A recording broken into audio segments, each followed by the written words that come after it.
પુષ્ય નક્ષત્રમાં PM મોદીએ ભર્યું ઉમેદવારી ફોર્મ। ત્રીજી વાર વારાણસીથી ભર્યું ફોર્મ। નામાંકન પહેલા ગંગા આરતી અને કાળ ભૈરવના કર્યા દર્શન।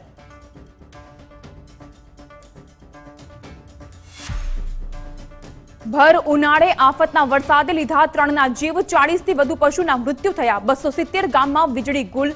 24 કલાકમાં 114 તાલુકામાં ખાબક્યો વરસાદ। રાજ્યમાં હજુ પણ 4 દિવસ વરસાદની આગાહી। રાઘવજી પટેલનો પાક નુકસાનીનો પ્રાથમિક સર્વે રિપોર્ટ રજૂ કરવા આદેશ। કહ્યું હજુ પણ 4 દિવસ કમોસમી વરસાદની કરવામાં આવી છે આગાહી।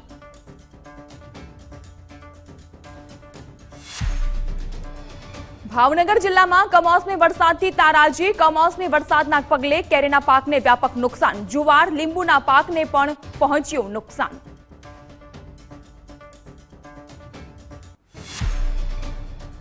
આણંદ જિલ્લામાં પ્રાથમિક શિક્ષણ વિભાગમાં શેતરંજી કૌભાંડ। 9 વર્ષ બાદ આચાર્યોએ કરેલું શેતરંજી કૌભાંડ આવ્યું સામે। એક જ સ્થળેથી શેતરંજી ખરીદવા આચાર્યને પાડી હતી ફરજ।